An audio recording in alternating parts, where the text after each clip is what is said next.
ওয়ালাইকুম আসসালাম রহমতুল্লাহ। সমস্ত প্রশংসা আল্লাহর জন্য যে রব্বুল আলামিন আমাদেরকে একজন মাইয়্যিতকে চিরবিদায় দেওয়ার জন্য এই জানাজা কাফেলায় উপস্থিত হওয়ার জন্য তৌফিক দান করেছেন। এই জন্য সকলে রাব্বি কারীম দরবারে শুকরিয়া আদায় করে আবারও সকলে বলে আলহামদুলিল্লাহ। আলহামদুলিল্লাহ। আর লক্ষ কোটি দরিদ্র এবং সালাম বর্ষিত হোক মানবতার মুক্তিদূত বিশ্বনবী মুহাম্মদুর রাসূলুল্লাহ সকলে বলে সাল্লাল্লাহু আলাইহি সাল্লাল্লাহু আলাইহি ওয়াসাল্লাম। সম্মানিত উপস্থিত মুসলমান কিরাম, আমরা যে কথাটুকু চাচার কাছ থেকে শুনলাম এটা চিরাচরিত সত্য কথা, এর বাইরে যাওয়ার কোনো সুযোগ নেই। আল্লাহ পাক রাব্বুল আলামিন বললেন, নাহনু কাদ্দারনাকুম বাইনাকুমুল মাউত, নিশ্চয়ই আমি প্রত্যেকটা প্রাণীর জন্য মৌতকে নির্ধারিত করে দিয়েছি। যার মধ্যে প্রাণের সন্তান আছে তাকে অবশ্যই মৃত্যুর স্বাদ নিতে হবে।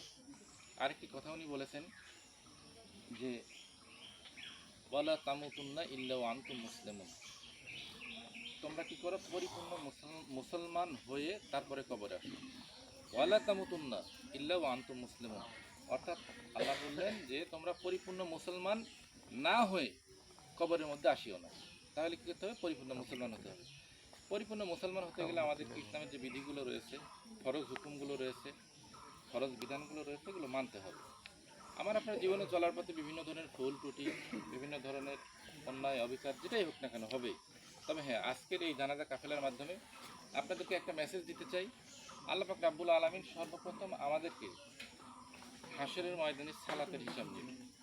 আমার আপনার জীবনে যে কথা বললাম, গুনাহ থাকবে, পাপ থাকবে, অন্যায় থাকবে, থাক, কিন্তু আল্লাহ রাব্বুল আলামিন সর্বপ্রথম হাশরের ময়দানে আমার আপনার কাছ থেকে সালাতের হিসাব নেবে। যার মধ্যে সালাত থাকবে না তার জন্য হিসাবের কোনো কিছু হবে না। সুতরাং তাকে একেবারে সরাসরি কী করবেন? তিনি বাতিল করে দেবেন, খারিজ করে দেবেন, জাহান্নামের মধ্যে নিক্ষেপ করে। নাউযুবিল্লাহ বলেন। এই জন্য আল্লাহ রাব্বি বললেন যে আউয়ালু মা ইউহাসিবু বিহিল আবদি ইয়াউমাল কিয়ামা আস-সালাহ, নিশ্চয়ই আল্লাহ পাক রাব্বুল আলামিন হাশরের ময়দানে প্রত্যেকটা বান্দার সর্বপ্রথম সালাতের হিসাব নেবেন। যেহেতু আজকের জুমার দিন, সামনে 2 ঘন্টা পরে হয়তো জুমা শুরু হবে।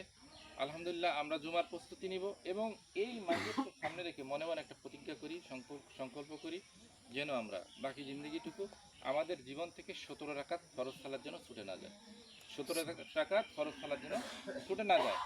আর আমরা এই মাইয়্যিতকে যে বিদায় করতে আসছি, মন থেকে আমরা কি করব? তার জন্য দোয়া করব। আমরা অনেকেই হয়তো জানাজা সালাতের আসি অত্যন্ত অতি উৎসাহিত হয়ে, কিন্তু আমরা মূলত এই মাইয়্যিতকে বিদায়ের জন্য যতটুকু ইসলামী ফর্মুলা রয়েছে, বিধি রয়েছে, বিধান রয়েছে, এটা কিন্তু আমরা অনেকে জানি, অনেকে জানি না। এই কথা বলার কারণ হলো, আপনি এই মাইয়্যিতকে যদি শূন্য হাতে বিদায় করে দেন, মানে আপনি তার জন্য কোনো দোয়া খায়ের করতে পারলেন না। আপনাকে মনে রাখতে হবে আপনার বিদায়টা হবে এরকম শূন্য হাতে বিদায়। মানে আপনার জানাজায় এরকম 500 মানুষ উপস্থিত হইলে 300 মানুষ আপনাকে শূন্য হাতে বিদায় দিবে। এজন্য বলছি, আমরা যে কাজ করব সেই কাজের পূর্ব মুহূর্তে আমাদেরকে সেই বিষয় সম্পর্কে কিছুটা জানতে হবে। তো আসুন, আমরা এই মাইয়্যিতকে বিদায়ের জন্য যে নিয়ম রয়েছে সেটা হলো যে আমরা সর্বপ্রথম কি করে থাকি, এই মাইয়্যিতকে বিদায় করার জন্য মনে মনে একটা ইরাদা করে এসেছি, ঠিক কি না? যে এই মাইয়্যিতের জানাজায় শরীক হব, তার জন্য দোয়া করব। আমরা অনেকেই জানাজা সালাতের নিয়মটা জানি, অনেকে বিভিন্নভাবে আমরা আহলে হাদিস ভাই যারা রয়েছি, অন্য মাযহাবপন্থী যারা রয়েছি, তারা এরকমভাবে একটু আমাদের সাথে কি হয়ে যায়, কনফ্লিক্ট হয়ে যায়, তো দ্বিধাদ্বন্দ্ব হয়ে যায়। এটা বিষয় নয়, বিষয় হলো মূলত মাইয়্যিতের জন্য দোয়া করা। তো আমি জানাজা সালাতের নিয়মটা একটু বলে দিই। এটা হলো যে প্রথম তাকবীর যখন দিব, তাকবীরের আগে আমরা মনে মনে নিয়ত করব। বুঝতে পারছেন? মনে মনে নিয়ত করব যে আমি কিবলামুখী হয়ে এই মাইয়্যিতের রুহের মাগফিরাতের জন্য 4 তাকবীরের সহিত কিবলামুখী হয়ে উক্ত ইমামের পিছনে সালাত আদায় করছি, জানাজা সালাত আদায় করছি, এমনভাবে নিয়ত করব।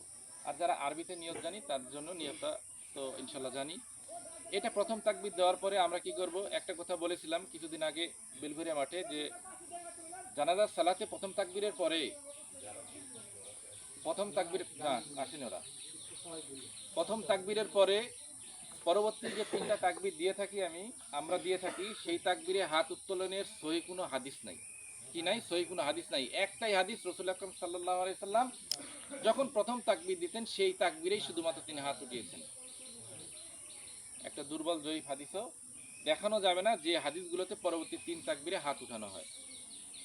তো যাই হোক আসুন, তার মানে এই নয় যে যদি কেউ হাত উঠিয়ে ফেলি আমরা পরবর্তী 3 তাকবীরে সালাত বাতিল হবে না, সালাত আদায় হয়ে যাবে। কি হবে? সালাত আদায় হয়ে যাবে। তো এই যেটা সহি জিনিস সেটা জানতে হবে। প্রথম তাকবীরে হাত উঠাবো, হাত উঠানোর পরে আমরা কি করব? ছানা পাঠ করব। যে ছানাটা সালাতে আমরা পাঠ করে থাকি সেই ছানা পাঠ করব। এরপরে আমরা অবশ্যই সূরা ফাতিহা পড়ে নিব।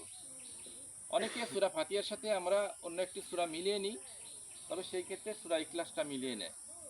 তো যাই হোক, এটা গেল দ্বিতীয় তাকবীর যখন দিব, এটা প্রথম তাকবীরের পরে এটা হলো ফর্মুলা। তারপরে দ্বিতীয় তাকবীর যখন দিব তখন আমরা যে দরুদ শরীফটা সালাতের মধ্যে পড়ে থাকি, দরুদ ইব্রাহিমের কথা বলে থাকি আমরা, এই দরুদে ইব্রাহিমটা পাঠ করব। 3 নাম্বার তাকবীর। 4 নাম্বার তাকবীর দেওয়ার আগে আমরা এই মাইয়েতের জন্য, অর্থাৎ 3 নাম্বার তাকবীর যখন হয়ে যাওয়ার পরে মাইয়েতের জন্য যে দোয়াটা মূলত, সেই দোয়াটা আমরা অবশ্যই করব। এই দোয়াটা হলো এই মাইয়েতের জন্য করতে হবে। আল্লাহুম্মা গফিরলি হাইয়িনা ওয়া মাইয়িতিনা ওয়া শাহিদিনা ওয়া গায়িবিনা ওয়া সাগীরিনা। জানি তো অনেকে জানি তো অনেকে জানি। যারা জানি আলহামদুলিল্লাহ, যারা জানি না তাদের জন্য মনে মনে এরকম ইচ্ছা পোষণ করব যে রাব্বুল আলামিন দুনিয়ার জমিনে যারা জীবিত আছে, যারা মৃত, যারা দুনিয়ার জমিন থেকে বিদায় নিয়ে চলে গেছে, ছোট বড় যারা জীবিত রয়েছে এবং যারা দুনিয়ার জমিন থেকে বিদায় নিয়ে চলে গেছে, সকলের জন্য এবং এই মাইয়েতের জন্য আপনি কি করুন? ক্ষমার ব্যবস্থা করে দিন, ক্ষমা করে দিন। এরকম মনে মনে একটা ইচ্ছা করব। অর্থাৎ যে দোয়াটা করে থাকি আমরা, এই দোয়াটা একেবারে সারসংক্ষেপ অর্থ হলো এতটুকু। তারপরে আমরা কি করব? যখন চতুর্থ তাকবীরটা দিয়ে দিব, দিয়ে দেওয়ার পরে তো আমরা জানি ডান দিকে সালাম, বাম দিকে সালাম দিয়ে আমরা সালাতটা শেষ করে দিই।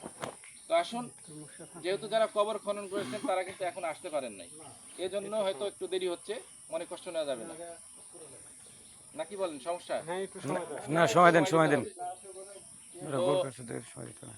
এই মাইয়ের আমরা গত 22 মাস পূর্বে আমার ফুবাকে এই মাঠেই জানাজা হয়েছিল। 22 মাস পূর্বে। এই 22 মাস পরে আমার ফুবু দুনিয়ার